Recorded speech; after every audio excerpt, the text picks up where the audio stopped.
It's a beautiful Thursday morning here in Lagos. Good morning, everyone, and welcome to the program. I am Nifemi Oguntoye. Barely a few days after the inauguration of the Western Nigeria Security Network, otherwise known as Amotekun, we got a statement from the Attorney General of the Federation calling the outfit illegal.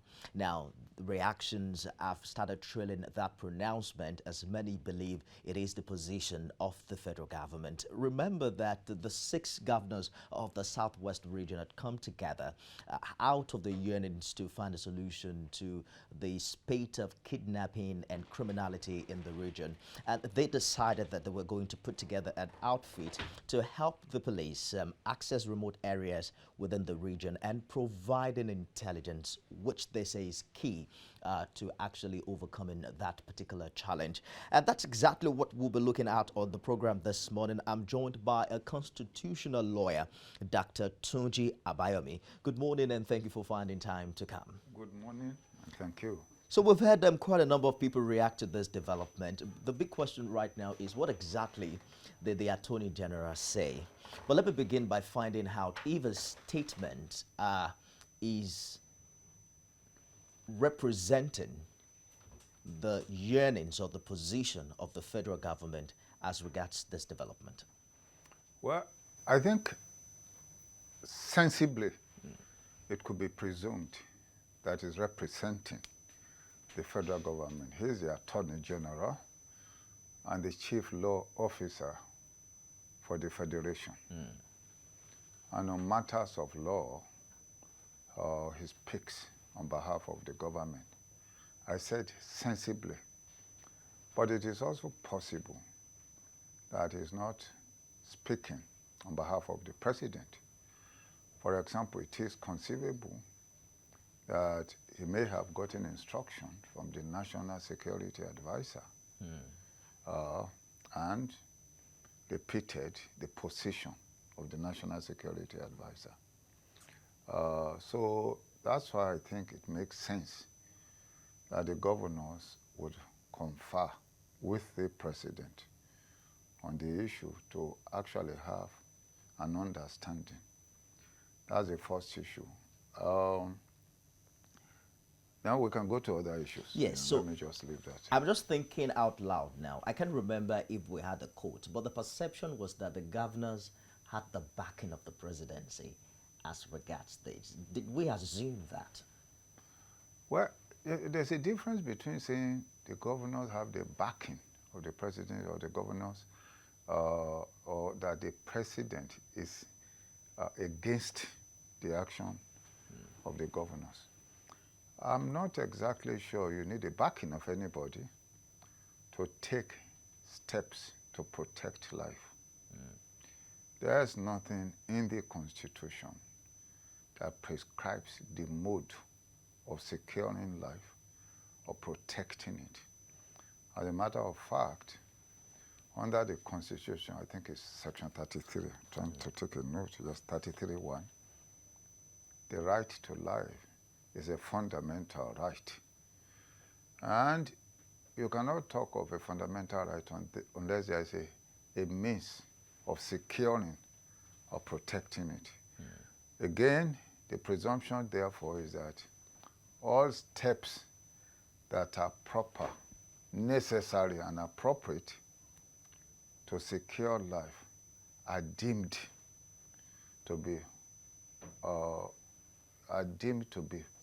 proper in a nation.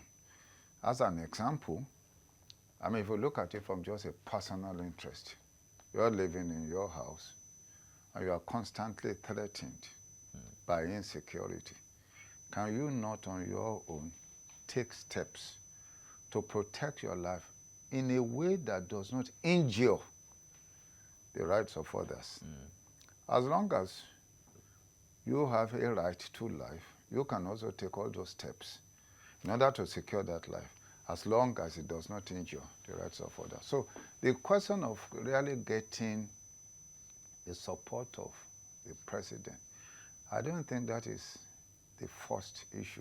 Okay. I think the issue really is what is the end that is aimed at. And then we look at the end that is aimed at, what do they really want to achieve? Because sometimes we work up suspicion as is actually not necessary, particularly in our country, Nigeria. We're told that the Ekiti State Governor, who also doubles as chairman of the Nigeria Governors Forum, had interacted with the Inspector General of Police over this issue before the inauguration last week. But there were also news after the inauguration itself. 3 of the governors were not present. I think one of them was represented by his deputy. There were talks about the fact that the major stakeholders, the police inclusive, were not also well represented at that inauguration. Would you say that the writing already was clear on the wall on day one as regards the seemingly unconnected cooperation that we've seen challenging this initiative? Well, I think it is actually unfortunate in my view, because what's really needed, required, proper, and necessary is cooperation.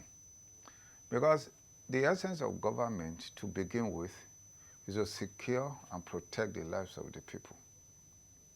If therefore there are quite a number of steps aiming at the same end, the same goal, the same end, a fundamental end, what you would expect is cooperation. But one tragedy of this nation from 1914 is the incredible suspicion among the ethnic groups from the time of amalgamation, forced amalgamation, an amalgamation that ought to come through negotiation. We have had a problem, and the reason why we have this problem is that we have always had government of force, not of law or negotiation. The conquerors, colonialists, came as a form of conquest and governed us through oppression. They oppressed us, government of oppression, so to say. They left. We had internal conquerors, the military, largely ethnic in its nature. They forced on us a constitution that told a lie about itself, that said we the people gave to us, which we didn't. Then, after that, we came to a civil government. But the civil government is under that conqueror's constitution. We have never sat down as a people to actually dialogue on the terms of our relationship. We attempted that in 2014, didn't we? The national confab. Well, the national confab is a completely different issue. A national confab was an idea promoted by one president, putting people there by himself. You're not talking of a situation where the people themselves chose their representative to come together in a sort of a conference table in order to agree. If you look at the state of Nigeria, it's a very unique nation. I've said it in this your station. Nigeria is so unique in the sense that the various ethnic groups are divinely located in specific geographical area. The Yorubas in the southwest, Igbos in the southeast, the Ijaws and so on, and other groups in the south-south. You have the Tifs in the center, the Kanuris in the northeast, and then you have Fulanis in the northwest. They are centrally located in all these areas.